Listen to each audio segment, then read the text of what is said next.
Namaste. I'm going to tell you the story about Sukadev, the greatest yogi ever to be born. The sage Vyas wanted a son, and he wanted a mind-born son. So he practiced penance for 100 years. In the meanwhile, while he was practicing the penance, the seasons changed all around him. Spring came, summer came, winter came. His hair grew very long. He was covered with ash. He did not hear or see anything. The birds were singing, the bees were humming, the apsaras were dancing. Nothing affected him. The person who got most concerned about the penance was Indra, the god of the heavens. He went to Shiva and asked him, "Why is Vyas doing this penance?" Indra was always concerned that someone would try to take the title of the king of the heavens from him. Shiva knew very well why Indra was asking this question. So he said, "Why do you want to know?" So he said, "No, I'm interested." So Shiva didn't say anything, but he granted the boon to Vyas. Vyas opened his eyes and he thought, "I want a son who is composed of all the elements, who is pure of mind and heart. I have written all the Vedas. I know everything. Now I want a son who will perform my last rites." He was thinking now, how will I have a son? If I have to marry a woman, I will have to take care of this woman. I will become involved in everything that is material. I will have to have cows, I will have to have a house, I will have to buy jewelry for her, I will have to keep her happy. And then how will I pray? How will I have time for my meditation? He was thinking all these things, and he decided that he must first offer thanks. So he was going to perform the oblations. He was rubbing 2 sticks of arni wood together to light a fire. Arni wood comes from the forest, and Aranya is the goddess of the forest. While he was rubbing the 2 sticks of woods, he saw this beautiful apsara, Kitorchi. She was breathtakingly beautiful. She also saw Vyas, and at the same time she realized that he was a rishi, and if she distracted him, he would change her into something horrible or curse her. So she changed herself into a Suka bird. A Suka bird is a beautiful parrot, and she was flying around. Vyas looked at the Suka bird and he couldn't take his eyes off the Suka bird. While this happened, a drop of his sperm fell on the wood. And who should come before him but a perfect little boy. the boy stood with his hands folded. And as this happened, the heavens rained above him and purified all his 72,000 nadis. Flowers rained on him. An antelope skin fell from the skies. A rod fell from the skies.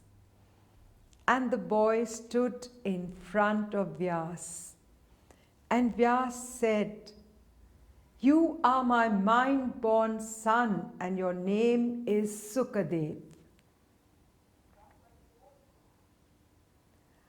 Sukadev immediately started arguing with his father because Vyas said, "My son, you have been created so that now you can take care of my last rites and do all the things that I cannot do." Sukadev answered, he said, "Father, I will not marry. I will not take on the responsibilities of a married man. You want me to get married because you want your last rites to be taken care of. I want to reduce all my karmas, and I want to learn everything there is to learn about yoga. If I get married, I will have to take care of my wife. I will have to take care of my children. And I will be dependent on a king who will give me a house and cows. I may be a liability to my relatives, or my relatives will be a liability to me. I'm not born a woman, and I do not wish to be married. Why should I take on samskars?" Vyas said, "My son, you will have to give in to all the desires of your senses.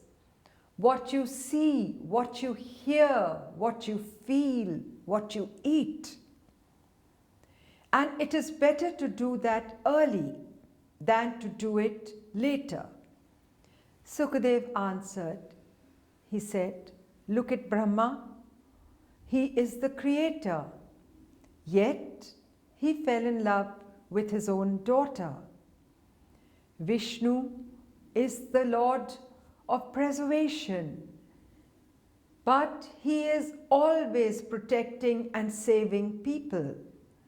Shiva is the god of destruction, and he is also involved in saving and protecting people. I want to be on the spiritual path. I do not want to take on any kind of karmas." Vyas listened to him and said, "You go and learn." So he went to Brihaspati's ashram. There he learned everything, and he came back and he said, "Father, I have seen Brihaspati. He is also involved with material things. I will not accept this." And these arguments continued endlessly between father and son. Vyas kept saying, "My son, who will take care of me and who will perform my last rites?" Sukadev listened and always offered an argument. And he said to his father, "Father, you are being bound by earthly ties. You have done so many penances. You are the master of Vedas, and you are not understanding me."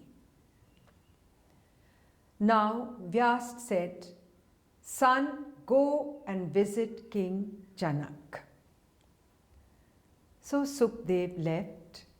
He travelled, and on his way he saw many wondrous things. Wherever he went, he was asked to perform yagyas and pujas. He saw different animals. He saw elephants, he saw lions, he saw tigers, he saw the different seasons, he saw the sea, the desert, and he went through all these places till he came across a wondrous kingdom. There was a guard outside, and the guard asked him, "Who are you?" Sukadev answered, "I have come to see King Janak." So the guard said, "What do you want?" Sukadev did not answer. He just stood there and laughed. This happened for a very long time. Then the guard said, "I know you are a holy man, but it is my duty. Nobody can enter the kingdom unless they state their purpose." So Sukadev said, "I am returning. Now I know that this is not a kingdom to visit." The guard heard this, and being a good man himself, he said, "Please come in." He put Sukadev in a beautiful house. Sukadev stayed there and wandered in the kingdom. He found people conducted their normal life, but they all were so calm and balanced. People were engaged in all kinds of trades. There were people selling wheat and other grains. There were people making jewelry. There were people selling flowers. There were people selling clothes. And he talked to all kinds of people. Then another man came from the kingdom, and he took Sukadev to another apartment. This apartment was really beautiful. This apartment had a beautiful pond inside, in which the water looked as if it was glass, and there were fish swimming in it. There was a room full of birds, and the birds were singing all day. Sukadev stayed here, meditated 3 times, and there were people to serve him. All the people who came, they just couldn't take their eyes off his beauty and wisdom. He addressed all the women as mother. Then one day, King Janak came. He had heard so much about Sukadev. And he asked Sukadev, "Who are you?" He said, "I am Vyasa's son." King Janak immediately folded his hands and fell at his feet. He said, "You should have said that earlier." Sukadev said, "I was told to visit you by my father, and I have come to ask you very important questions." So he asked Janak. He said, "You are the king of this wonderful kingdom. You have so many things, so many possessions. Aren't you weighed down by them?" Janak said, "No, I am not weighed down. I perform my duties." Sukadev said, "However, animals are killed for performing pujas." So Janak replied, "Yes, they are only killed when a puja is to be performed. And when you kill an animal to eat it, that is called committing an evil act."